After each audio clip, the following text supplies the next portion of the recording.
Aku tak pernah membayangkan hari seperti ini akan datang secepat ini. Hari di mana duniaku seakan runtuh, hari di mana bernapas pun terasa begitu berat, hari di mana senyum terakhir, ibu hanya bisa kulihat dalam kenangan. Pagi itu, langit Jakarta kelabu. Seolah ikut berduka atas kepergian satu-satunya orang yang paling berharga dalam hidupku. Satu persatu orang mulai berdatangan ke rumah duka. Kerabat, tetangga, hingga teman-teman masa muda ibu, semua datang dengan wajah muram untuk mengucapkan belasungkawa dan memanjatkan doa. Aku, Ayu Lestari, berdiri di samping peti jenazah dengan tangan gemetar. Kain kafan putih membungkus tubuh ibu. Wajahnya pucat, namun tampak begitu damai, seolah sedang tertidur lelap. Untuk terakhir kalinya, kusap lembut rambutnya. Setetes air mataku jatuh di keningnya. Ibu, jangan pergi secepat ini, bisikku dengan suara tercekat. Air mata kembali membanjiri pipiku.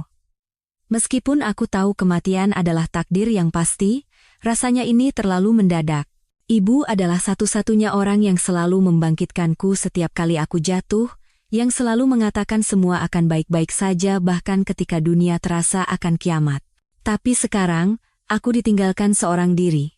Setidaknya, begitulah yang kurasakan. Di samping duka kehilangan ibu, ada luka lain yang tak kalah menyakitkan. Absennya suamiku, Bima Prakoso. Ayu, yang sabar ya. Kami semua ada di sini untukmu, kata tanteku sambil memelukku erat. Pelukan itu memberiku sedikit kehangatan, tetapi hatiku tetap terasa kosong. Aku mengangguk, namun pandanganku terus tertuju ke pintu masuk rumah duka. Entah kenapa, aku masih berharap Bima akan muncul. Sejak pagi aku terus meneleponnya, tetapi tidak diangkat. Pesan WhatsApp yang kukirim hanya menunjukkan centang 2 biru, tanpa balasan. Aku ingin percaya bahwa dia hanya terjebak macet atau ada urusan mendadak. Namun, semakin lama aku menunggu, semakin besar pula rasa kecewa yang menyesakkan dada. Saat itu, ponsel di dalam tasku bergetar. Dengan napas tertahan, aku segera mengeluarkannya. Sebuah pesan dari Bima. Jantungku berdebar kencang, berharap itu adalah kabar bahwa dia sedang dalam perjalanan. Namun, begitu aku membaca pesan itu, harapanku hancur berkeping-keping. Maaf. Sepertinya aku tidak bisa datang. Ada urusan penting. Hanya itu. Kalimat yang dingin, singkat, dan tanpa empati sedikit pun. Tidak ada ucapan turut berduka cita atau kalimat penghiburan seperti yang kuat ya, sayang. Itu adalah tanda bahwa dia sama sekali tidak peduli pada fakta bahwa aku sedang melalui kesedihan terbesar dalam hidupku.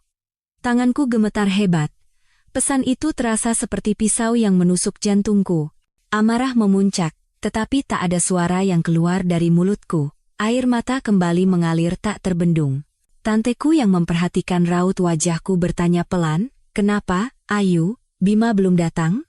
Aku menggeleng lemah sambil berusaha menahan isak tangis.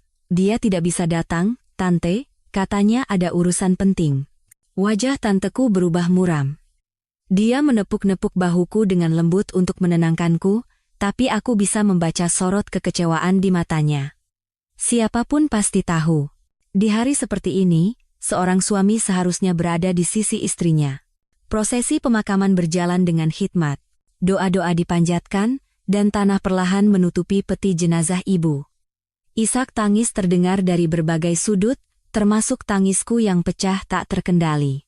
Rasanya sebagian dari diriku ikut terkubur bersama ibu. Aku berdiri di tengah kerumunan keluarga, tetapi rasa sepi yang mendalam menyelimutiku. Di saat aku paling membutuhkan sandaran, Bima memilih untuk tidak berada di sisiku. Bukankah pernikahan berarti berbagi suka dan duka bersama? Bukankah dia pernah berjanji akan selalu mendampingiku dalam situasi apapun? Kini, janji itu terdengar begitu hampa. Menjelang senja, ketika semua orang mulai meninggalkan area pemakaman, aku pulang ke rumah dengan hati yang hancur. Putriku Kirana dan putraku Bagas berusaha menghiburku dengan cara mereka masing-masing. Kirana, yang baru berusia 18 tahun, menggenggam tanganku erat. "Mama, kita masih punya satu sama lain kan? Kirana akan selalu di samping Mama." Bagas, yang masih berusia 14 tahun, menatapku dengan mata berkaca-kaca. "Ma, jangan menangis terus, nanti Mama sakit." Aku memaksakan seulas senyum di depan anak-anakku, tetapi air mata ini tak mau berhenti. Mama tidak apa-apa, sayang. Mama harus kuat demi kalian. Namun jauh di lubuk hatiku, aku merasa sangat rapuh. Aku berharap Bima ada di sini, memelukku dan mengatakan bahwa semua akan baik-baik saja. Tetapi yang kudapatkan hanyalah sebuah pesan singkat tanpa emosi. Malam itu, saat berbaring di kamar tidur, rasa kehilangan semakin hebat menerpaku. Dengan sisa harapan, aku membuka ponsel lagi untuk memeriksa apakah ada pesan lain dari Bima, tetapi tidak ada apa-apa. Sebagai gantinya, sebuah notifikasi media sosial muncul. Dengan tubuh lelah, aku membuka aplikasi itu. Namun, apa yang kulihat di layar membuatku sesak napas. Dalam sebuah foto yang baru diunggah, Bima sedang tertawa cerah di depan Super Tree Grove yang megah di Gardens by the Bay, Singapura.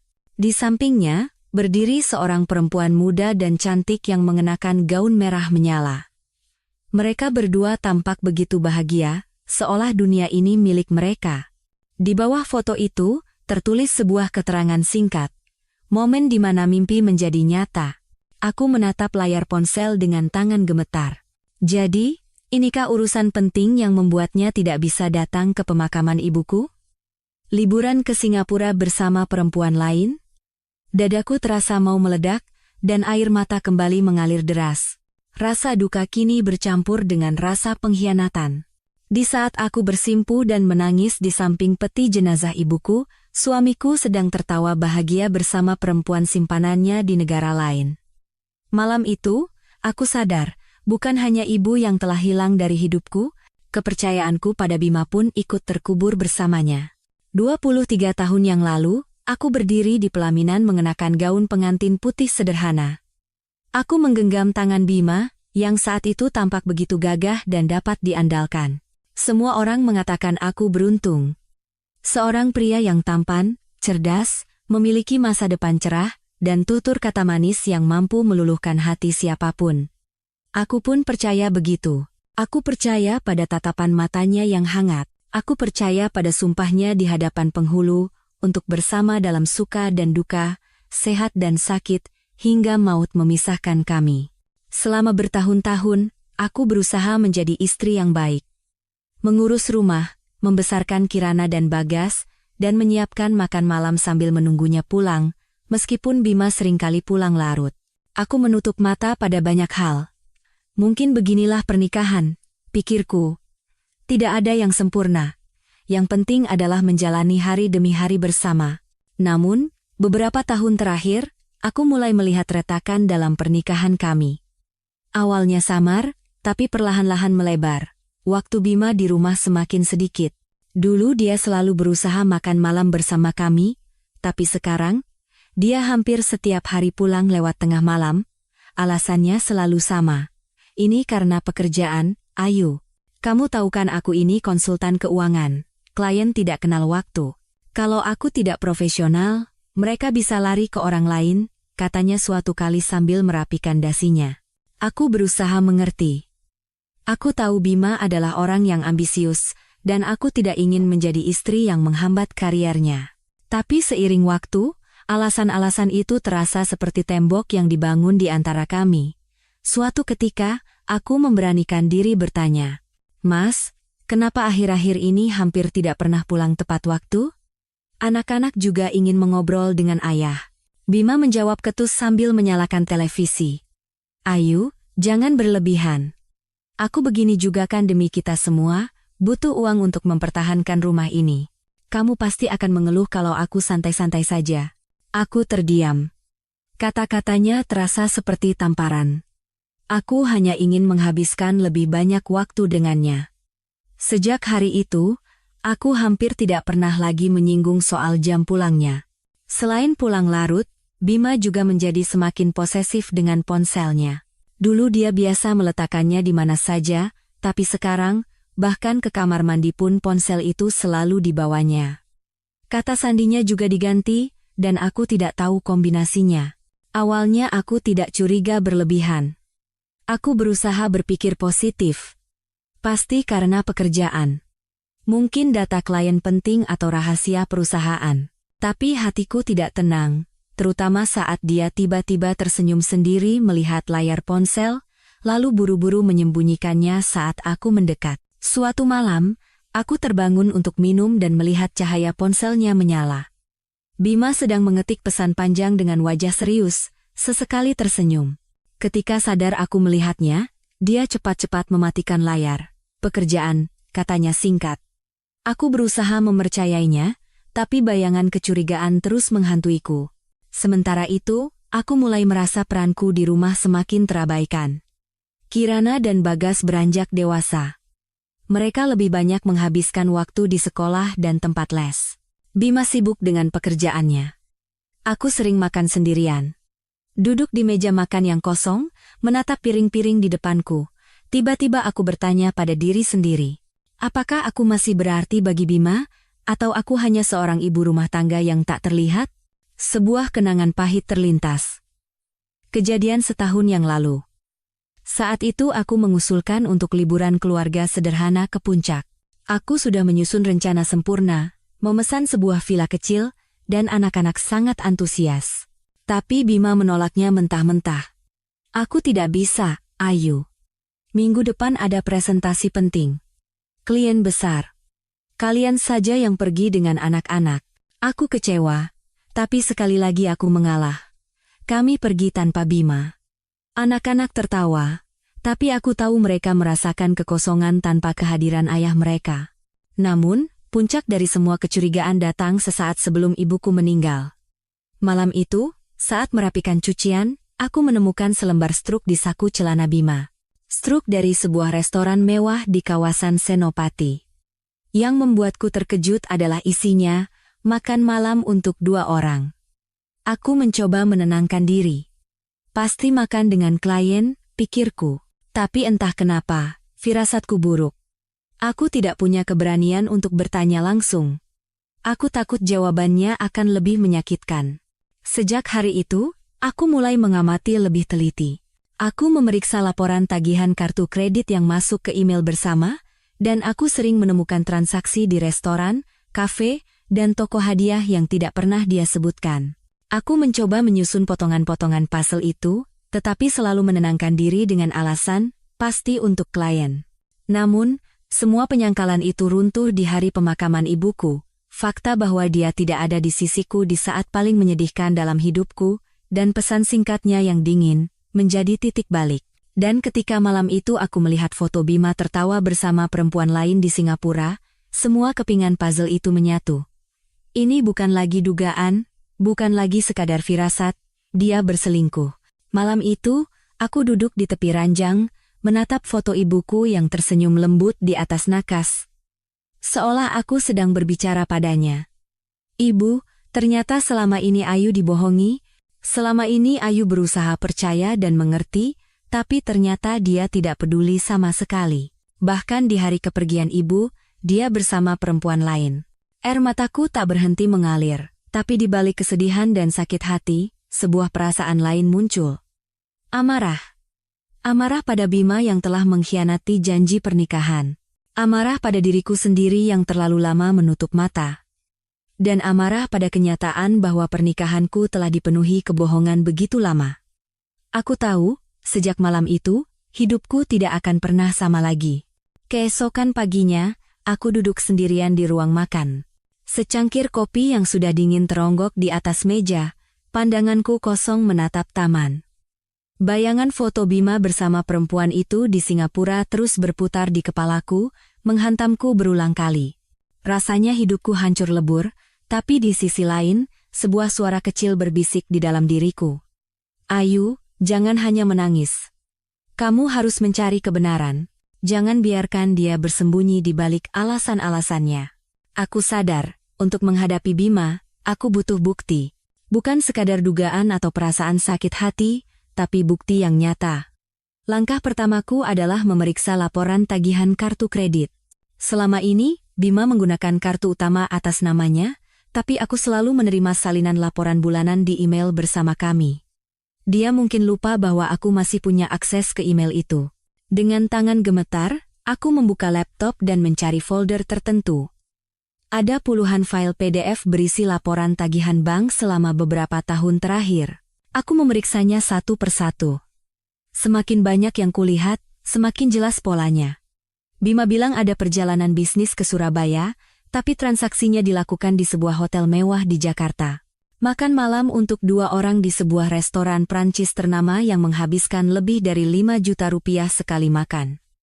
Jumlah yang signifikan dibelanjakan di butik mewah dan toko perhiasan di Plaza Indonesia. Semua ini terjadi tanpa sepengetahuanku. Aku tidak pernah menerima hadiah semahal itu. Bahkan cincin kawinku sudah usang dan kusam, tapi tak pernah sekalipun dia menawariku untuk menggantinya. Dadaku terasa sesak. Aku merasa seperti orang bodoh yang baru menyadari sandiwara besar yang dimainkan suamiku. Aku tidak berhenti di situ. Aku mulai menggeledah dompet dan jas kerjanya. Aku tahu ini terdengar nekat, tapi aku butuh kepastian. Dan pencarianku tidak sia-sia.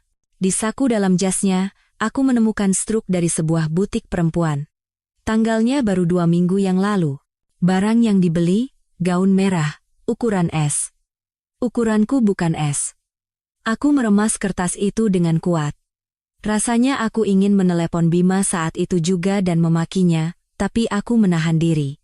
Aku harus lebih pintar dari ini. Aku harus mengumpulkan semuanya agar dia tidak bisa mengelak saat waktunya tiba. Selama beberapa hari berikutnya, aku mulai mengamati kebiasaannya dengan lebih cermat. Bima berkata akan ada perjalanan bisnis ke Surabaya selama 3 hari, aku tidak lagi mempercayainya begitu saja. Dengan sedikit keberanian, aku mencoba melacak jejak digitalnya. Aku membuka akun media sosialnya yang jarang digunakan.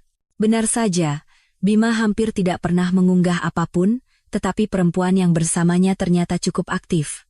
Nama perempuan itu Riana. Aku tidak mengenalnya, tapi dari foto-fotonya, semuanya menjadi jelas. Dia jauh lebih muda dariku, mungkin awal 30-an. Wajahnya cantik, gayanya glamor. Dan salah satu foto terbarunya menunjukkan dia sedang berpose di balkon sebuah hotel mewah dengan pemandangan kota Surabaya. Di kolom komentar, ada satu kalimat singkat dari akun Bima, "Malam yang sempurna." Tanganku gemetar saat membacanya. Jadi, Bima bukan hanya berselingkuh diam-diam. Dia menjalani kehidupan ganda bersamanya. Aku mulai mencatat semuanya di sebuah buku kecil. Tanggal transaksi kartu kredit, struk restoran, foto-foto media sosial, catatan perjalanan bisnis Bima yang tidak sesuai kenyataan. Beberapa halaman di buku itu menjadi saksi bisu tentang bagaimana pernikahanku telah dikhianati. Semakin banyak catatanku, semakin aku sadar betapa dalam kebohongan yang telah kutelan selama ini. Suatu malam, terdengar suara notifikasi dari ponsel Bima yang tergeletak di meja dapur. Dia sedang mandi, dan tanpa ragu, aku mengambil ponsel itu. Biasanya terkunci, tapi kali ini sepertinya dia lupa mengaktifkan kunci layar. Tanganku gemetar hebat saat membukanya. Di bagian atas daftar pesan WhatsApp, ada percakapan dengan nama yang disimpan sebagai Riana. Aku tahu siapa itu. Kubuka percakapan itu, dan hatiku terasa hancur. "Mas, makasih banyak ya udah ajak aku ke Singapura. Itu liburan terbaik dalam hidupku. Akhir pekan ini kangen banget, pengen ketemu lagi." Balasan dari Bima. "Aku juga senang banget bisa sama kamu. Rasanya sampai malas pulang. Nanti aku kabari ya kalau bisa kabur sebentar dari rumah." Kakiku lemas. Ponsel itu nyaris jatuh dari tanganku. Ini bukan lagi sekadar dugaan atau bukti transaksi. Ini adalah pengakuan telak dari Bima sendiri. Sebelum dia keluar dari kamar mandi, aku buru-buru memotret layar itu dengan ponselku dan mengembalikan ponselnya ke tempat semula. Malam itu, aku tidak bisa tidur. Aku menatap langit-langit kamar dengan mata bengkak, tapi hatiku dipenuhi tekad baru. Selama ini, aku berusaha menutup mata dan meyakinkan diri bahwa semua ini hanya salah paham. Tapi sekarang, aku melihat kebenaran dengan jelas. Bima telah mengkhianatiku, bukan sekali atau 2 kali, tapi berulang kali. Aku teringat pesan ibu semasa hidupnya. "Ayu, jangan pernah biarkan orang lain meremehkanmu. Kamu itu anak yang berharga." Kata-kata itu terngiang di kepalaku. Aku tahu aku tidak boleh diam lagi. Aku tidak bisa terus menjadi istri yang hanya menunggu, menelan rasa sakit, dan berpura-pura semuanya baik-baik saja. Aku harus melakukan sesuatu.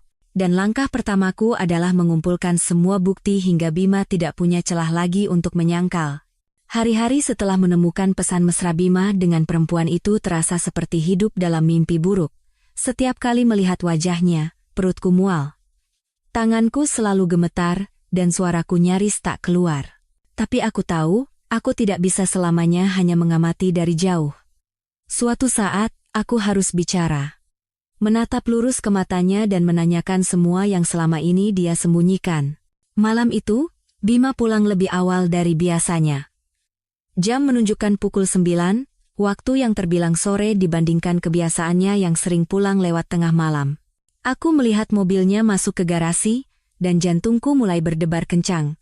Aku menyiapkan teh hangat di meja makan. Kirana dan Bagas sudah masuk ke kamar masing-masing untuk belajar. Aku memutuskan, inilah saatnya. Ketika Bima masuk ke rumah, dia bersiul dengan santai. "Loh, kok sepi? Anak-anak kemana?" tanyanya sambil melepas jas. "Lagi belajar di kamar," jawabku singkat. Dia mengangguk, lalu duduk di kursi makan dan meminum teh yang kusiapkan. "Wah, enak. Pas lagi haus." Aku memperhatikannya. Senyumnya begitu tenang, seolah dia bukan orang yang baru saja berlibur mesra dengan perempuan lain. Aku menarik napas dalam-dalam. "Mas, bisa kita bicara sebentar?" Dia menoleh, sedikit terkejut dengan nada bicaraku yang serius. "Bicara apa?" Aku menatap lurus ke matanya. "Tentang kita, tentang pernikahan kita." Bima mengerutkan kening. "Kenapa? Ada apa lagi?" Nada bicaranya membuatku ingin menangis, tapi aku menahannya. "Mas, akhir-akhir ini aku merasa kamu jauh sekali. Sering pulang telat, sibuk. Bahkan waktu ibu meninggal pun kamu tidak datang. Itu membuatku merasa sangat kesepian." Bima menghela napas panjang, lalu meletakkan cangkir tehnya dengan sedikit keras. "Ayu, kamu ini kenapa sih? Aku kerja siang malam demi kamu dan anak-anak, malah dituduh tidak peduli. Kamu pikir cari uang di zaman sekarang gampang?" Aku menggigit bibir. "Aku mengerti soal pekerjaan, Mas. Tapi waktu itu, ibuku meninggal. Aku hanya ingin kamu ada di sisiku. Itu bukan masalah uang, tapi masalah hati." Wajah Bima mengeras. "Kan sudah kubilang ada urusan penting. Kamu tidak bisa mengerti sedikit pun, ya?" Hatiku hancur. Urusan penting. Aku tahu persis apa artinya. Liburan ke Singapura dengan Riana. Aku berusaha menjaga ketenanganku. "Urusan apa, Mas? Urusan apa yang lebih penting daripada mendampingi istri yang sedang mengurus pemakaman ibunya?" Tatapan Bima menajam. "Ayu, jangan mulai lagi, aku capek, pekerjaan banyak, kamu malah mengomel begini, jangan cari-cari masalah, ya." Aku ingin berteriak, ingin melemparkan semua bukti yang telah kukumpulkan ke wajahnya. Foto-foto, struk, laporan tagihan bank semua yang membuktikan perselingkuhannya. Tapi aku menahannya. Aku ingin melihat sejauh mana dia akan berbohong. Aku menunduk dan berkata dengan suara lirih, "Aku hanya ingin kita jujur satu sama lain, Mas. Kalau ada yang kamu sembunyikan, lebih baik katakan sekarang." Bima terdiam sejenak, lalu tertawa singkat. "Kamu curiga aku selingkuh, begitu?" Kayu diam. Pertanyaan itu tepat menusuk jantungku. Dia bersandar di kursinya. Wajahnya penuh cemoohan. "Ayu, kamu kebanyakan nonton sinetron. Aku ini sibuk kerja, bukan sibuk cari perempuan. Kalau aku pulang malam, itu karena pekerjaan. Kalau aku keluar kota, itu karena proyek. Jangan berpikir yang aneh-aneh." Di bawah meja, kedua tanganku terkepal erat, menahan amarah. Begini rupanya, membalikkan semua keadaan dan membuatku seolah-olah bereaksi berlebihan. Aku berkata dengan suara bergetar. "Tapi aku lihat laporan tagihan kartumu. Banyak sekali transaksi di restoran mahal, hotel, toko perhiasan. Itu semua untuk siapa?" Wajah Bima langsung berubah. Dia terdiam sesaat, lalu tersenyum miring. "Kamu sampai memeriksa laporan tagihanku? Ya ampun, Ayu, hebat sekali kamu." Dia menghela napas panjang. "Itu semua untuk klien, sayang. Kamu pikir gampang mendapatkan kepercayaan mereka? Harus dijamu. Itu bagian dari pekerjaanku. Aku menatapnya tak percaya. Kata-katanya terdengar begitu meyakinkan. Tapi aku tahu kebenarannya. Aku punya bukti, bahkan isi percakapan mesranya dengan Riana, namun aku tetap diam. Aku ingin melihat kebohongan apa lagi yang akan dia rangkai. Ayu, katanya lagi dengan nada lebih lembut. Jangan menciptakan masalah yang tidak ada. Aku lelah. Aku bekerja untukmu dan anak-anak. Kalau kamu terus curiga begini, aku bisa gila. Aku hanya mengangguk pelan. Di dalam hati, aku menjerit. Aku tahu dia sedang mencoba memanipulasiku dan membuatku merasa bersalah. Malam itu, aku membiarkannya, berpura-pura percaya. Aku tidak lagi mendesaknya dengan pertanyaan. Kubiarkan dia merasa aman, tapi di dalam diriku, amarah semakin berkobar. Aku tahu, konfrontasi pertama ini tidak menghasilkan jawaban jujur. Tapi setidaknya, aku melihat dengan jelas. Bima tidak akan pernah mengaku. Dia akan terus berbohong, menyalahkanku, dan menutupi semuanya dengan dalih pekerjaan. Dan itu artinya, aku harus bergerak lebih hati-hati. Jika aku ingin keluar dari pernikahan yang penuh kebohongan ini, aku harus menyiapkan strategi yang lebih matang. Malam itu, sambil menatap langit-langit kamar, aku bersumpah pada diriku sendiri, aku akan mengakhiri semua ini, dan Bima tidak akan pernah bisa menghancurkanku dan anak-anakku lagi. Pagi itu, aku duduk di teras rumah dengan wajah pucat. Semalam aku tidak bisa tidur. Kata-kata Bima yang penuh kebohongan terus terngiang di kepalaku. Dia mencoba menyudutkanku, membuatku merasa bersalah hanya karena aku menuntut kebenaran.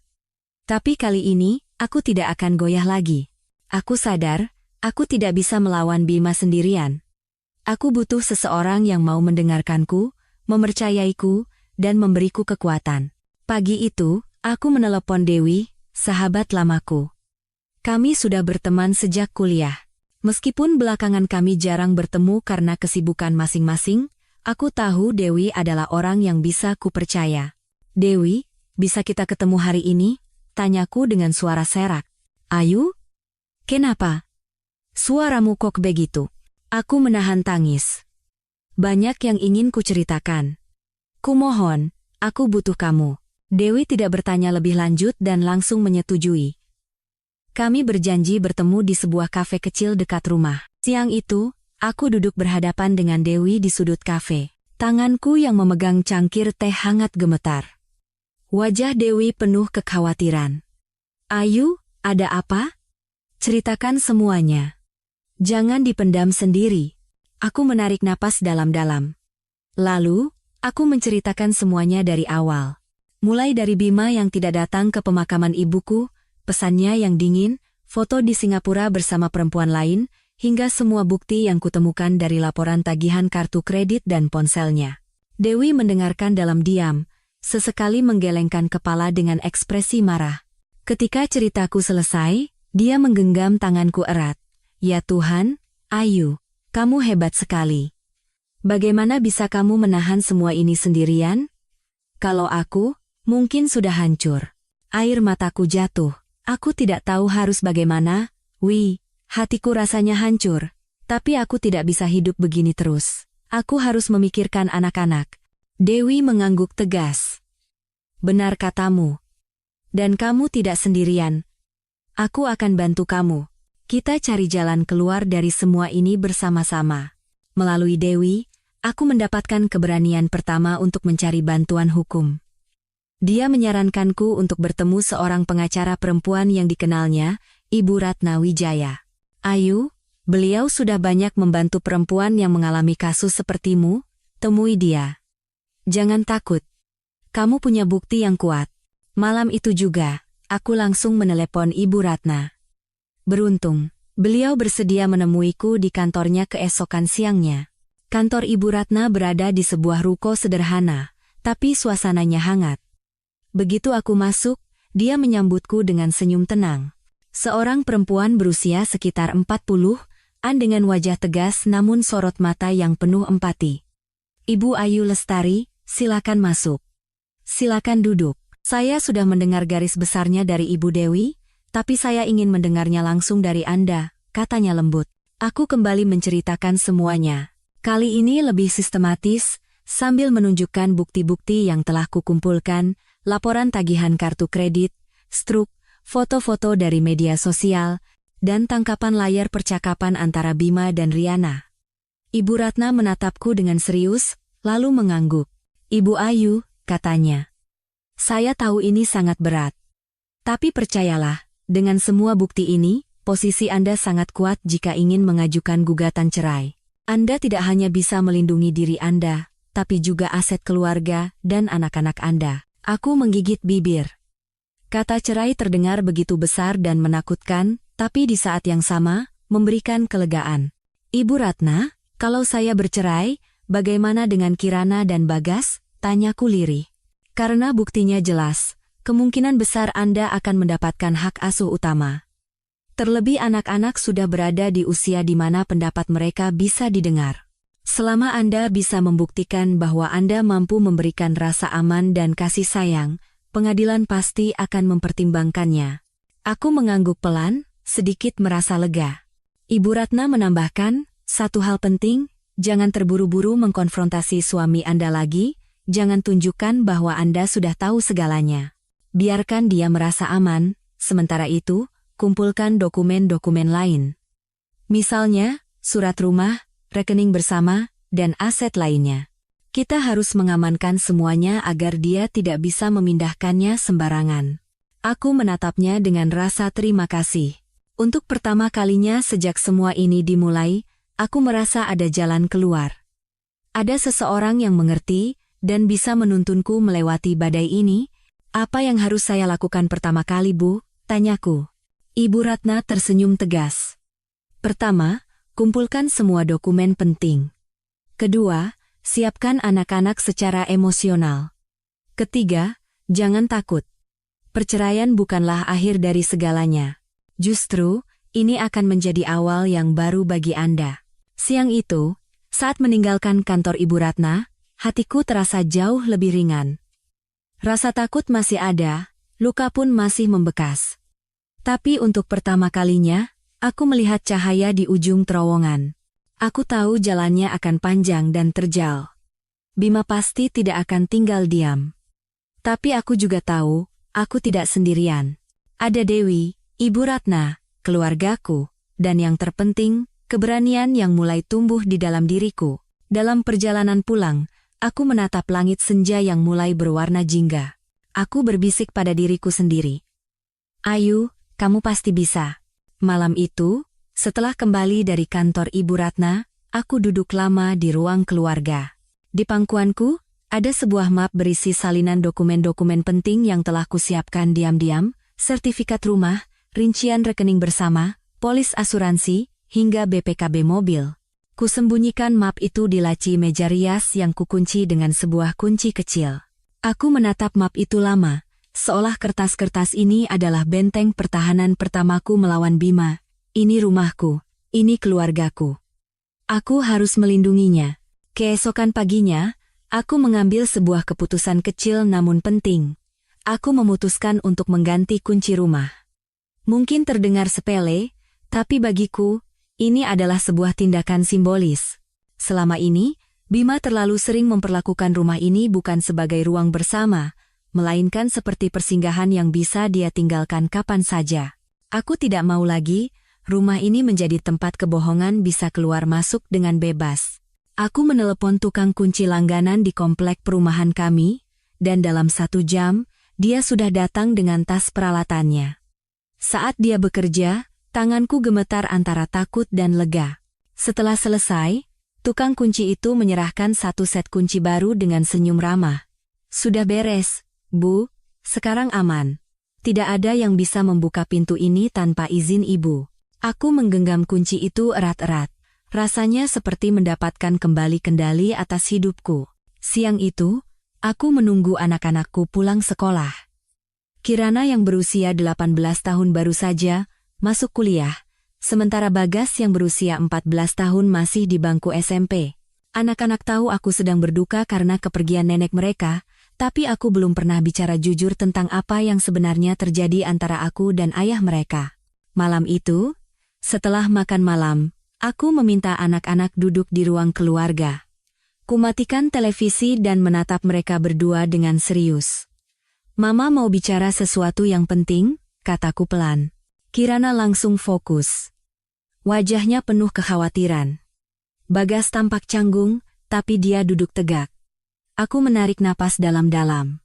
Mama dan ayah sepertinya akan berpisah. Ruang keluarga seketika hening. Kirana menutup mulutnya dengan tangan. Matanya membelalak. Bagas menunduk. Wajahnya mengeras. "Kenapa, Ma?" Suara Kirana bergetar. Aku menahan tangis. Ayah sudah terlalu banyak menyakiti Mama. Ada hal-hal yang tidak bisa Mama ceritakan secara rinci sekarang. Tapi percayalah, Mama tidak mengambil keputusan ini dengan mudah. Ini adalah keputusan agar kita bisa hidup lebih tenang. Kirana meraih tanganku. "Ma, aku sudah curiga dari dulu. Ayah sering tidak pulang, dan alasannya itu-itu saja. Aku bukan anak kecil lagi. Kalau ini jalan yang terbaik, aku dukung Mama." Aku terkejut. Putriku ternyata sudah menyadari situasinya jauh sebelum aku bicara. Sementara itu, Bagas masih diam. Kuusap punggungnya. "Bagas, bagaimana menurutmu?" Dia mengangkat kepala. Matanya berkaca-kaca. "Aku sedih, Ma. Tapi aku juga capek lihat ayah begitu. Aku cuma mau kita tidak bertengkar lagi." Mendengar ucapan mereka, hatiku terasa remuk. Kedua anakku ternyata sudah menjadi saksi bisu atas keretakan hubungan kami selama ini. Aku memeluk mereka erat. "Maafkan Mama, ya, sayang. Mama janji, apapun yang terjadi, kalian akan tetap punya rumah, dan punya Mama yang sayang sama kalian." Selama beberapa hari berikutnya, sesuai saran Ibu Ratna, aku semakin serius mempersiapkan langkah selanjutnya. Aku membuka rekening bank baru atas namaku sendiri, memindahkan sebagian tabungan yang jelas-jelas merupakan hasil jerih payahku. Aku membuat daftar barang-barang berharga di rumah, memotret dan mendokumentasikan semuanya. Setiap langkah itu membuatku semakin kuat. Rasa takut masih ada, tapi aku tahu aku sedang membangun fondasi untuk masa depan. Di tengah semua kesibukan itu, Bima hampir tidak pernah di rumah. Dia bilang sedang sibuk dengan pekerjaan kantor, tapi aku tidak lagi peduli dengan kebohongan yang dia ciptakan. Aku hanya memastikan bahwa dia tidak bisa lagi seenaknya masuk atau mengambil barang. Malam itu, saat aku duduk sendirian di ruang keluarga, Kirana keluar dari kamarnya dan duduk di sampingku. "Mama," katanya lembut. "Aku bangga sama Mama. Aku tahu ini berat sekali. Tapi Mama terlihat lebih kuat sekarang." Aku menatap putriku dengan haru. "Mama tidak kuat, Kirana. Mama hanya berusaha bertahan." Kirana tersenyum kecil. "Justru itu yang membuat Mama kuat." Aku memeluknya erat. Dalam pelukan itu, aku sadar. Apapun yang terjadi, aku tidak benar-benar sendirian. Aku punya anak-anak yang mengerti dan mau berjalan bersamaku. Kunci rumah di sakuku berkilau terkena cahaya lampu. Aku menatapnya sekali lagi sebelum tidur. Hari itu, aku bukan hanya mengganti kunci rumah. Aku juga mengganti kunci hatiku. Tidak ada lagi ruang untuk kebohongan Bima. Di sana, hanya ada ruang untuk kebenaran, keberanian, dan cinta yang tulus. Dan untuk pertama kalinya setelah sekian lama, aku bisa tidur tanpa rasa takut. Sore itu, saat aku baru saja selesai menyiapkan makan malam, terdengar suara mobil berhenti di depan rumah. Dari balik jendela, kulihat mobil Bima, jantungku berdebar. Selama seminggu terakhir dia nyaris tidak pulang, dan aku tahu cepat atau lambat dia akan menyadari ada yang berubah. Aku menunggu. Tak lama kemudian, terdengar suara kunci diputar di lubang pintu depan. Sekali, dua kali, lalu klik, klik, klik. Gagal. Apa-apaan ini? Suara Bima dari luar terdengar penuh amarah. Aku menarik napas dalam-dalam, menguatkan hati. Kubuka pintu dan berdiri tegak di ambangnya. "Ada apa?" tanyaku datar. Bima melotot. "Kenapa kunci ini tidak bisa?" "Kunci rumah sudah kuganti," jawabku tenang. Wajahnya memerah. "Ayu, lancang sekali kamu. Berani-beraninya kamu ganti kunci tanpa izinku? Aku menatap lurus ke matanya. Ini rumah kita, dan aku berhak melindungi rumah ini dari siapapun yang menyalahgunakannya. Menyalahgunakan? Kamu pikir aku ini siapa? Suaranya meninggi. Hampir berteriak, sampai-sampai Kirana dan Bagas keluar dari kamar mereka dan berdiri dengan cemas di tangga. Sadar anak-anak mendengar, aku memilih kata-kataku dengan hati-hati. Bima, aku tahu semuanya. Aku tahu kemana uang kita pergi, dan aku tahu dengan siapa kamu menghabiskannya. Jadi, jangan berpura-pura menjadi suami baik lagi di sini. Sejenak, Bima kehilangan kata-kata. Wajahnya pucat, lalu kembali memerah karena marah. Omong kosong. Itu cuma khayalanmu. Aku maju selangkah. Suaraku tetap rendah tapi tegas. Kalau kamu memang tidak bersalah, buktikan. Aku punya semua buktinya. Struk, laporan tagihan bank, bahkan foto-fotonya. Jangan pernah berpikir untuk berbohong lagi di depanku atau anak-anak. Kirana menatap ayahnya dengan mata berkaca-kaca. Bagas menunduk, wajahnya tegang. Bima melirik ke arah anak-anak, lalu kembali padaku. Nadanya merendah, tapi tetap tajam. Kamu benar-benar keterlaluan, Ayu. Kamu mau menghancurkan keluarga ini? Mendengar itu, aku nyaris tertawa. Keluarga ini sudah kamu hancurkan sejak lama, Bima. Aku hanya berusaha menyelamatkan apa yang tersisa. Ketegangan di depan pintu terasa menyesakkan. Bima akhirnya mencoba mendorongku kasar untuk masuk. Tapi aku bertahan, tak bergeming. Jangan pernah mendorongku lagi, Bima. Tidak akan pernah. Suaraku bergetar, tapi penuh ketegasan. Kirana menjerit kecil melihat perlakuan ayahnya. Bima tampak ragu, antara memaksa masuk atau pergi begitu saja. Aku mengangkat tangan, menghentikannya. Kalau mau masuk, kita bicara baik-baik.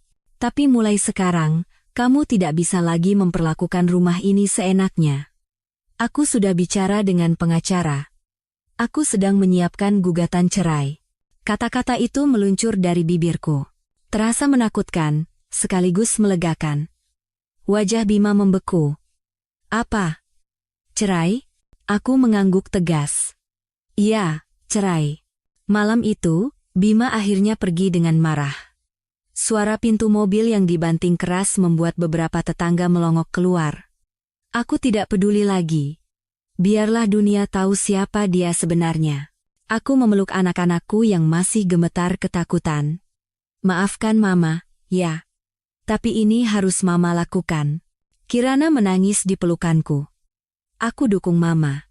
Aku tidak mau lihat Mama disakiti terus. Bagas, meski wajahnya masih terluka, mengangguk pelan. Keesokan harinya, Bima mencoba menghubungiku lewat telepon, pesan singkat, bahkan email. Semua pesannya bernada marah. Kamu tidak bisa seenaknya mengganti kunci rumah. Rumah ini milikku juga. Kamu yang menghancurkan keluarga ini, Ayu. Kamu pikir anak-anak akan memilihmu? Jangan mimpi. Aku membaca semuanya, dan memutuskan untuk tidak membalas satupun. Ibu Ratna sudah memperingatkanku. Setiap komunikasi dengannya sebaiknya direkam atau disimpan sebagai bukti. Aku mengambil tangkapan layar semua pesan itu, dan menyimpannya di folder khusus di laptopku. Semua kata-kata kasarnya justru akan menjadi senjataku di pengadilan nanti. Beberapa hari kemudian, Bima datang lagi. Kali ini lebih sopan, mengetuk pintu. Wajahnya masih tegang, tapi dia berkata, aku hanya ingin bertemu anak-anak. Aku berpikir sejenak. Baik. Tapi aku akan ada di sini. Kamu tidak bisa bertemu anak-anak tanpa kehadiranku lagi. Suasana di ruang keluarga terasa canggung. Bima mencoba menarik perhatian Bagas dengan bertanya soal sekolah, tapi putraku hanya menjawab singkat. Kirana bahkan tidak menyapanya sama sekali. Aku bisa melihat betapa lebarnya jarak di antara mereka. Dan aku tahu, itu bukan salahku. Itu adalah hasil dari pilihannya sendiri yang lebih mementingkan perempuan lain daripada keluarganya. Setelah Bima pergi, malam itu aku duduk sendirian di kamar. Untuk pertama kalinya, aku merasakan sesuatu yang mirip dengan kemenangan. Bukan karena berhasil membuat Bima marah, tapi karena aku bisa berdiri tegak di hadapannya tanpa gemetar lagi. Aku tahu perjalananku masih panjang. Sidang perceraian, perebutan hak asuh, luka yang harus disembuhkan. Tapi hari itu, aku telah mengambil langkah besar. Aku telah menutup pintu untuknya, dan pintu itu tidak akan pernah terbuka lagi. Senin pagi itu, aku berdiri di depan gedung pengadilan dengan tangan sedikit gemetar. Langit mendung sehabis hujan semalam, udaranya terasa lembab. Di sampingku, Ibu Ratna menatapku dengan senyum yakin. Jangan khawatir, Bu Ayu. Ini baru permulaan. Tapi langkah terpenting sudah Anda ambil. Begitu gugatan kita daftarkan, Pak Bima tidak akan bisa bertindak semaunya lagi, katanya. Aku mengangguk. Di dalam dada, rasa takut dan lega bercampur aduk. Takut akan menghadapi Bima di pengadilan, tapi lega karena akhirnya aku melakukan sesuatu untuk diriku dan anak-anak. Proses administrasi berjalan cukup cepat. Ibu Ratna sudah menyiapkan semua dokumennya. Salinan surat nikah, akta kelahiran anak-anak, bukti rekening koran, struk restoran, bahkan tangkapan layar percakapan dan foto-foto yang menunjukkan kebersamaan Bima dengan perempuan lain. Setiap lembar bukti itu terasa seperti pisau bagiku.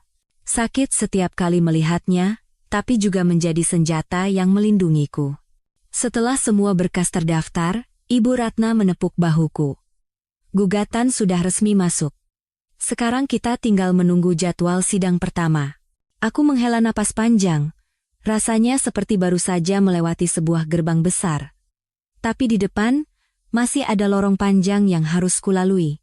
Kabar gugatan ceraiku menyebar lebih cepat dari yang kuduga. Entah dari mana Bima mendengar, tak lama setelah aku tiba di rumah, telepon berdering. Itu Bima. Apa maksudmu dengan gugatan cerai? Suaranya bergetar antara marah dan panik. Aku menempelkan ponsel ke telinga dengan tenang. Aku hanya melakukan apa yang seharusnya sudah kulakukan sejak lama. Kamu mau mempermalukanku? Kamu pikir bisa merebut anak-anak dariku semudah itu? Aku memejamkan mata sejenak, berusaha menjaga suaraku tetap dingin. Aku tidak mempermalukan siapapun. Kamu yang mempermalukan dirimu sendiri dengan perbuatanmu. Dan soal anak-anak, biar hukum yang memutuskan. Dia menutup telepon dengan kasar. Beberapa hari kemudian, Bima mulai bergerak. Dia mendatangi rumah orang tuaku, mencoba mencari simpati. Menurut adikku, Bima duduk di ruang tamu dengan wajah penuh penyesalan. Saya salah, Pak. Saya masih cinta sama Ayu. Tolong beri saya satu kesempatan lagi, katanya, seolah dia adalah korban dalam situasi ini. Untungnya, keluargaku sudah tahu kebenarannya. Ayahku menatapnya dengan dingin dan berkata, kalau kamu memang cinta Ayu, kamu tidak akan meninggalkannya saat ibunya meninggal. Kamu sudah menunjukkan siapa dirimu sebenarnya, Bima. Kabar itu membuatku semakin kuat. Aku tahu Bima akan mencoba memainkan peran sebagai orang baik di depan orang lain. Tapi aku juga tahu, kali ini kebohongannya tidak akan bertahan lama. Malam itu, aku duduk bersama anak-anak di ruang keluarga. Kirana tampak cemas. Ma, apa aku harus ikut ke sidang? Tanyanya lirih. Kuusap kepala putriku. Tidak, sayang, kalian tidak perlu hadir di sidang, tapi mungkin nanti akan ada saatnya hakim ingin mendengar pendapat kalian. Kalau saat itu tiba, katakan saja yang sejujurnya. Jangan takut. Bagas menunduk. Aku takut ayah marah sama kita. Aku menggenggam tangan mereka berdua. Tidak perlu takut. Tugas mama untuk melindungi kalian. Ayah mungkin akan marah, tapi itu bukan salah kalian, mengerti? Air mata menetes dari mata anak-anakku, dan aku memeluk mereka erat. Hari sidang pertama tiba. Aku mengenakan setelan blazer berwarna biru tua yang rapi. Di sampingku, Ibu Ratna tampak sangat profesional, membawa map tebal berisi bukti-bukti. Di dalam ruang sidang, Bima sudah duduk di kursi tergugat. Dia mengenakan kemeja putih bersih, rambutnya disisir rapi, dan wajahnya dibuat seserius mungkin. Sekilas, dia tampak seperti pria baik-baik yang patut dikasihani. Begitu aku masuk, matanya menatapku tajam seolah menusuk. Sidang dimulai dengan proses mediasi. Hakim mediator mencoba mendamaikan kami.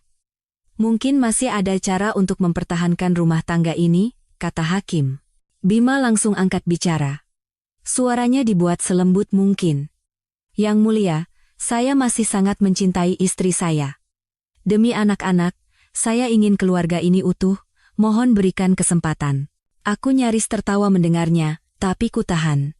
Aku menjawab dengan tenang, Yang mulia, rumah tangga kami sudah tidak bisa dipertahankan lagi. Suami saya telah berulang kali mengkhianati saya, bahkan tidak ada di sisi saya saat ibu saya meninggal.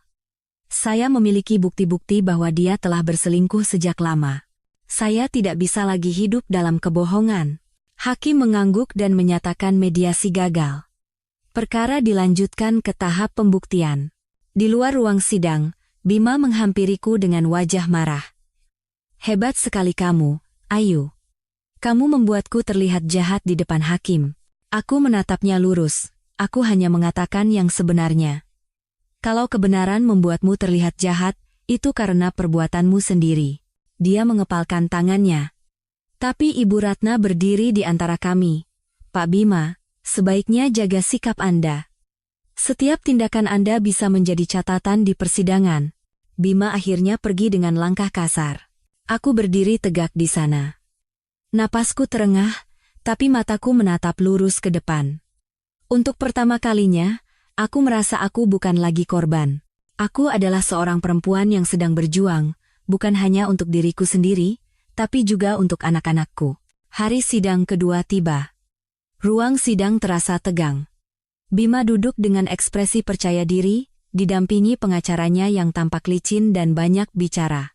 Aku masuk bersama Ibu Ratna, membawa map besar berisi bukti di dalam hatiku. Jantungku berdebar kencang, tapi wajahku harus tetap tenang. Aku tahu, hari ini adalah momen penting. Hari di mana kebenaran mulai terungkap. Hakim memulai dengan suara tegas. Sidang hari ini memasuki tahap pembuktian. Pihak penggugat, silakan ajukan bukti Anda. Ibu Ratna berdiri dan membuka mapnya. Dia menyerahkan beberapa dokumen ke majelis hakim. Yang mulia, kami mengajukan bukti berupa laporan tagihan kartu kredit atas nama tergugat. Di sini tertera transaksi berulang di restoran dan hotel yang tidak ada kaitannya dengan kebutuhan rumah tangga. Jumlahnya pun signifikan, dan bahkan terjadi saat penggugat sedang berduka karena pemakaman ibunya.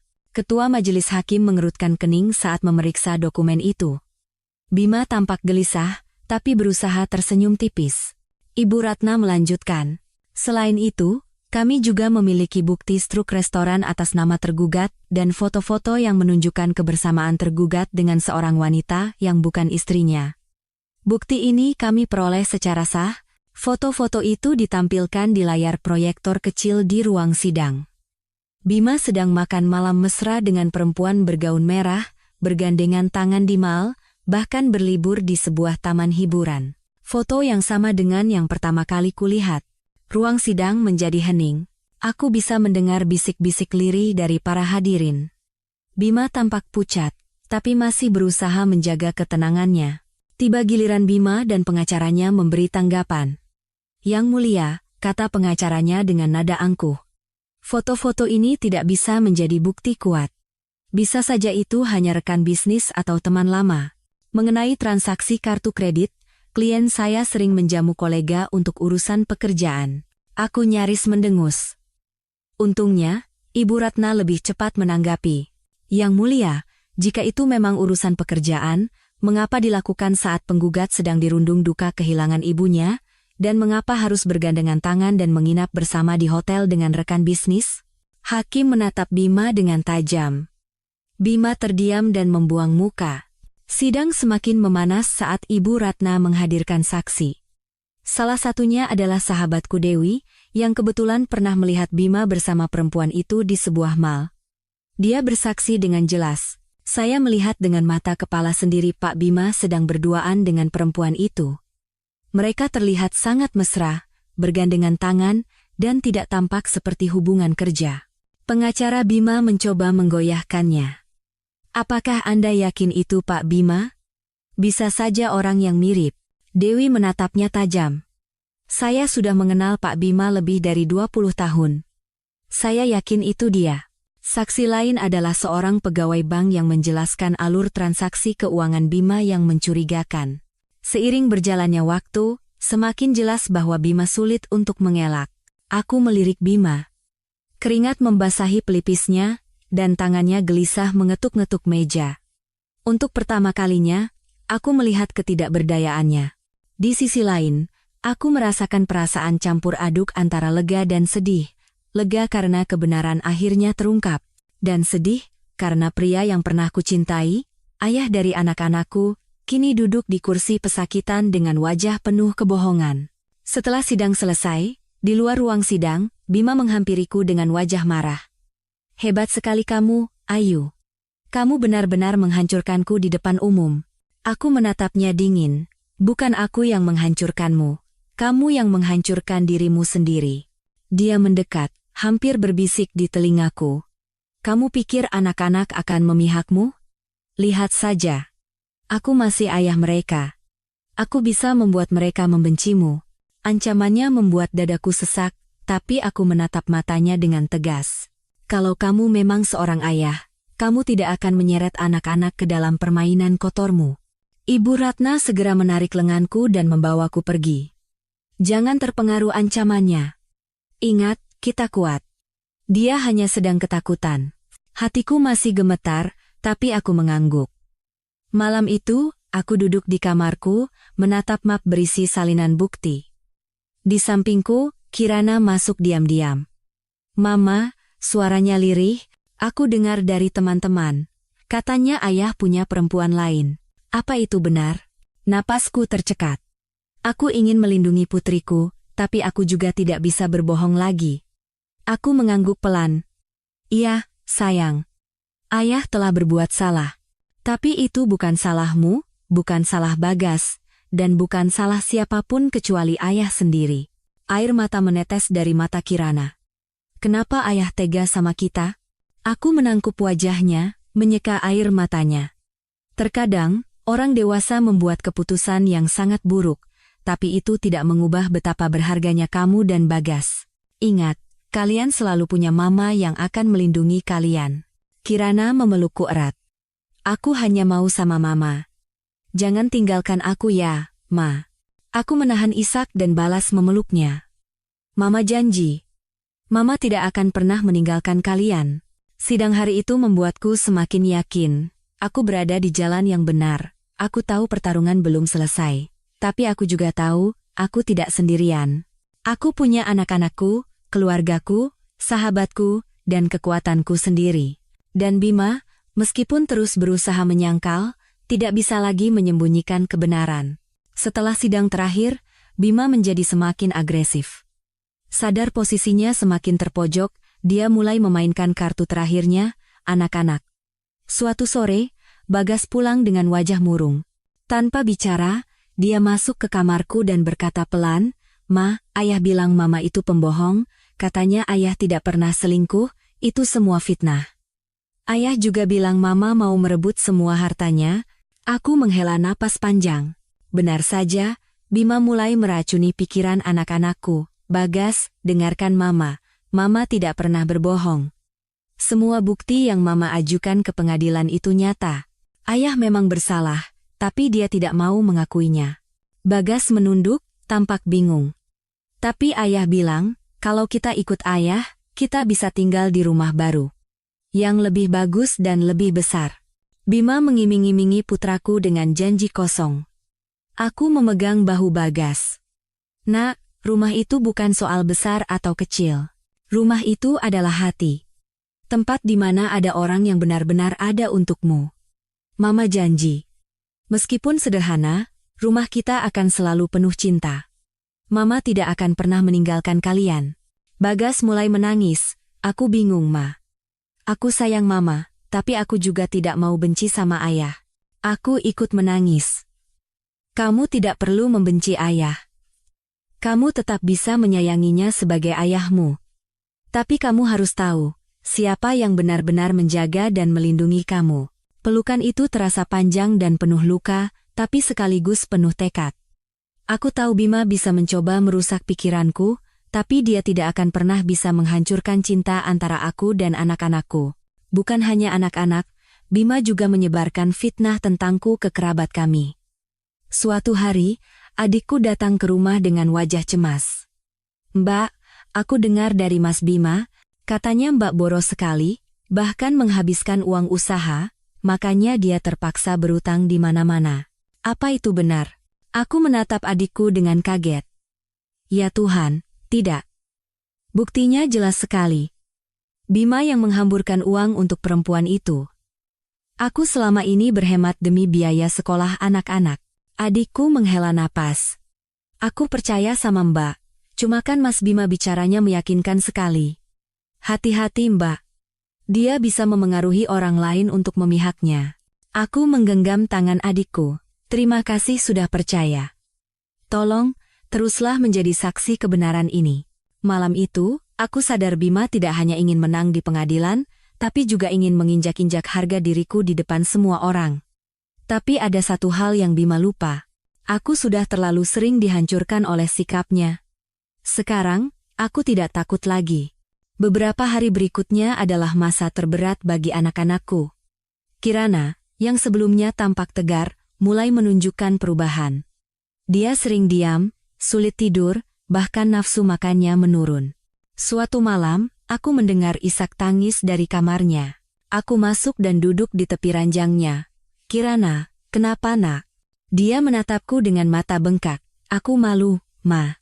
Teman-teman di kampus tahu soal ayah selingkuh, mereka membicarakanku di belakang. Aku tidak suka perasaan ini. Hatiku terasa hancur." Kuusap lembut kepalanya. "Kamu tidak perlu malu, sayang. Kesalahan ayah bukan tanggung jawabmu. Kamu tetap anak yang baik, pintar, dan berharga. Jangan biarkan kesalahan orang lain membuatmu kecil." Kirana memelukku erat. "Aku takut, Ma. Nanti kalau ayah pergi, hidup kita jadi bagaimana?" Aku menahan air mata dan berusaha tegar. "Kita akan baik-baik saja. Mama janji. Tanpa ayah pun, kita akan membangun hidup yang baru." Di sisi lain, Bagas mulai memberontak. Dia mengurung diri di kamar, terkadang membanting pintu. Bahkan suatu kali dia berteriak padaku, "Mama ini kenapa sih? Kenapa tidak maafkan ayah saja? Kenapa harus ribut di pengadilan?" Aku capek melihat semua ini. Aku terdiam, lalu menghampirinya. "Nak, Mama juga capek. Tapi kalau Mama diam saja, ayah bisa menghancurkan segalanya. Mama berjuang bukan hanya untuk diri Mama sendiri, Mama berjuang untukmu dan Kirana. Agar kalian punya masa depan yang aman." Bagas menunduk. Wajahnya penuh konflik. "Aku tidak tahu harus memilih siapa, Ma. Aku sayang kalian berdua." Kuusap kepalanya. "Kamu tidak perlu memilih. Kamu tetap boleh sayang ayah. Tapi kamu harus tahu, siapa yang benar-benar melindungimu." Melihat luka anak-anakku, aku semakin yakin. Aku tidak boleh kalah. Aku harus menyelesaikan ini, bukan hanya untuk diriku, tapi juga untuk mereka. Aku berjanji dalam hati, aku akan menanggung semua luka agar anak-anakku bisa tumbuh lebih kuat. Sidang ketiga menjadi ajang pertempuran. Kali ini, Bima benar-benar menunjukkan taringnya. Pengacaranya menghadirkan saksi palsu. Seorang pria yang mengaku bekerja bersama Bima bersaksi bahwa perempuan di foto itu hanyalah rekan bisnis. "Klien saya hanya bersikap ramah untuk kelancaran kerja. Tidak ada perasaan pribadi," katanya. Aku nyaris tertawa getir. Untungnya, Ibu Ratna cepat membalas. "Yang mulia, saksi ini tidak relevan. Bukti foto menunjukkan kontak fisik yang jelas dan tidak pantas untuk urusan kerja. Selain itu, bukti transaksi hotel adalah fakta yang tidak bisa dibantah." Hakim mengangguk dan mencatat. Selanjutnya, Bima sendiri bersaksi dengan suara dramatis. Dia berkata, "Yang mulia, saya juga manusia biasa. Kalaupun saya berbuat salah, itu karena tekanan. Istri saya terlalu dingin dan terlalu sibuk dengan urusan keluarganya sendiri. Saya merasa terabaikan di rumah. Saya hanya mencari pelipur lara." Napasku tercekat mendengarnya. Bima mencoba memutarbalikkan fakta. Mencoba menyalahkan perselingkuhannya padaku. Ibu Ratna berdiri. "Yang mulia, penggugat telah menjalankan kewajibannya sebagai istri selama lebih dari 20 tahun dan mengurus rumah tangga. Jika tergugat merasa tertekan, Apakah solusinya adalah perselingkuhan dan meninggalkan keluarga di saat penggugat sedang berduka? Tindakan tergugat adalah pengkhianatan yang nyata, bukan sekadar khilafan kecil. Hakim mengetuk palu kecil. Cukup. Bukti dan argumen kedua belah pihak sudah cukup jelas. Sidang putusan akan digelar pada jadwal berikutnya. Di luar sidang, Bima menatapku tajam. Kamu pikir kamu sudah menang? Belum. Aku masih punya cara. Aku balas menatapnya tanpa takut. Lakukan saja sesukamu, Bima. Kebenaran pada akhirnya akan menang. Untuk pertama kalinya, aku merasa benar-benar bebas dari rasa takut terhadapnya. Malam itu, aku duduk di ruang keluarga, menatap anak-anakku yang tertidur di sofa karena kelelahan menangis. Aku berdoa dalam hati. Tuhan, berikan aku kekuatan. Jangan biarkan aku goyah. Aku ingin melindungi anak-anakku sampai akhir. Aku tahu, sidang putusan akan menentukan segalanya. Apakah aku akan benar-benar bebas, atau terikat lebih lama dalam belenggu pernikahan yang penuh pengkhianatan? Aku tidak tahu, tapi aku siap. Hari yang kutunggu akhirnya tiba. Ruang sidang pengadilan agama terasa tegang. Aku duduk di kursi penggugat. Di seberangku, Bima menatapku dengan wajah angkuh. Meskipun aku bisa melihat sorot matanya sedikit goyah. Hakim ketua memasuki ruangan, seluruh ruang sidang hening. Setelah mempertimbangkan bukti-bukti yang diajukan, maka majelis hakim memutuskan, mengabulkan gugatan cerai yang diajukan oleh penggugat, Ayu Lestari, terhadap tergugat, Bima Prakoso. Jantungku berdebar kencang. Itu saja sudah cukup bagiku, tapi hakim belum selesai. Selanjutnya, hak asuh anak jatuh kepada pihak penggugat. Tergugat diwajibkan memberikan nafkah anak sesuai kemampuannya. Harta bersama akan dibagi secara adil. Namun, dengan mempertimbangkan bukti perselingkuhan dan demi lingkungan pengasuhan anak yang stabil, maka hak milik rumah dan tabungan keluarga diputuskan jatuh kepada pihak penggugat. Palu diketuk, sidang selesai. Aku menutup wajah dengan kedua tangan. Air mata mengalir deras, tapi bukan lagi air mata duka.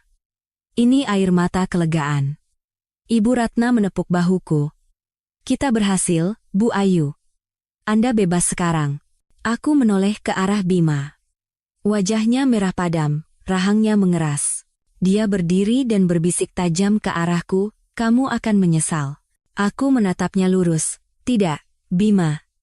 Justru sekarang, aku akhirnya bisa bernapas. Untuk pertama kalinya dalam bertahun-tahun, aku merasa rantai yang membelengguku telah putus. Malam itu, aku berkumpul bersama anak-anakku. Bagas dan Kirana duduk di sampingku, masih tampak syok. Jadi, kita tidak akan tinggal sama ayah lagi? Tanya Kirana dengan suara kecil. Aku menahan isak dan mengangguk. Iya, nak. Tapi ayah tetap ayah kalian. Kalian bisa bertemu kapanpun kalian mau. Yang berbeda hanya, sekarang kita akan tinggal bertiga saja. Bagas menghela napas panjang. Syukurlah, Ma. Sedih sih, tapi aku lebih tenang kalau sama Mama. Aku memeluk mereka berdua. Kita akan memulai hidup baru. Kita akan baik-baik saja. Dan aku percaya, itu bukan sekadar janji. Beberapa minggu setelah putusan, aku mulai menata ulang rumah. Aku mengganti kunci pintu depan, bukan hanya demi keamanan, tapi sebagai simbol awal kehidupan baru. Aku mendekorasi ulang ruang keluarga bersama anak-anak. Kami mengecat dinding dengan warna biru muda, memasang foto-foto keluarga kecil kami, dan menyingkirkan semua barang milik Bima. Akhirnya, rumah ini terasa seperti rumah kita, kata Bagas sambil tersenyum tipis. Aku tersenyum. Iya, nak. Mulai sekarang, rumah ini hanya akan diisi kenangan indah. Aku kembali menekuni pekerjaanku. Dengan bantuan Ibu Ratna, aku mendapatkan pekerjaan sebagai konsultan keuangan di sebuah perusahaan baru. Pengalaman pahitku soal pengkhianatan dan masalah finansial justru membuatku lebih matang. Aku juga mulai aktif di sebuah komunitas perempuan. Aku berbagi ceritaku, membantu mereka yang mengalami pernikahan penuh kebohongan. Jangan takut mengumpulkan bukti. Jangan ragu melawan jika kalian diperlakukan tidak adil, kataku di sebuah pertemuan. Banyak perempuan menghampiri dan memelukku, beberapa menangis. Saat itu, Aku sadar penderitaanku bisa menjadi cahaya bagi orang lain. Namun, kebahagiaan terbesarku datang dari anak-anakku. Kirana kembali ceria, bahkan mengikuti lomba pidato di kampusnya dengan tema kekuatan perempuan. Saat berpidato, dia menatapku, dan aku tahu kata-katanya terinspirasi dariku. Bagas juga mulai rajin membantu pekerjaan rumah dan menjadi lebih dewasa. Suatu malam, putraku berkata, "Ma, aku yang akan jaga Mama dan Mbak Kirana. Kita tidak butuh ayah untuk bahagia." Air mataku jatuh. "Terima kasih, Nak. Kamu sudah menjadi laki-laki sejati." Aku merasa luka kami perlahan berubah menjadi kekuatan. Waktu berlalu. 1 tahun setelah perceraian, hidupku jauh lebih tenang.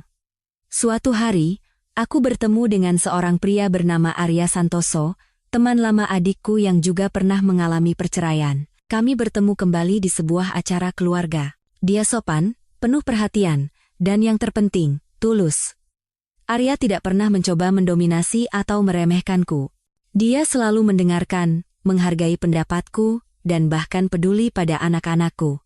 Suatu sore, dia datang membawakan buku untuk Kirana dan bola basket untuk Bagas. "Om tahu Om bukan ayah kalian," katanya pada mereka. "Tapi kalau kalian butuh teman, Om akan selalu ada." Aku melihat mata anak-anakku berbinar. Mereka menerimanya dengan hangat. Hubungan kami berkembang perlahan dan hati-hati. Aku takut terluka lagi. Tapi Arya selalu sabar menunggu. Dia tidak pernah memaksaku. Hingga suatu malam, saat kami berjalan di taman, dia berkata, "Ayu, aku tahu kamu sudah melalui banyak hal. Aku tidak ingin menggantikan siapapun dalam hidupmu. Aku hanya ingin menjadi bagian dari perjalanan barumu. Jika kamu mau, aku akan selalu ada di sisimu." Aku menatap matanya. Tidak ada kebohongan, tidak ada keraguan, hanya ketulusan. Air mata jatuh dari mataku, tapi kali ini bukan karena sakit, tapi karena harapan. "Iya, Arya, aku mau mencoba lagi. Tapi kali ini, dengan hati yang baru." Hari-hariku kini penuh warna. Aku bukan lagi perempuan yang terikat dalam pernikahan palsu. Aku adalah Ayu Lestari, seorang ibu, seorang perempuan, dan seorang manusia yang berhak bahagia. Aku belajar bahwa kehilangan bisa membuka jalan menuju kebebasan, bahwa pengkhianatan bisa menjadi pijakan menuju kekuatan, dan bahwa cinta sejati bisa datang setelah luka yang paling dalam. Di hadapan anak-anakku, keluargaku, sahabatku, dan Arya, aku berkata pada diriku sendiri, "Aku berhasil. Aku telah bangkit, dan aku akan terus berjalan."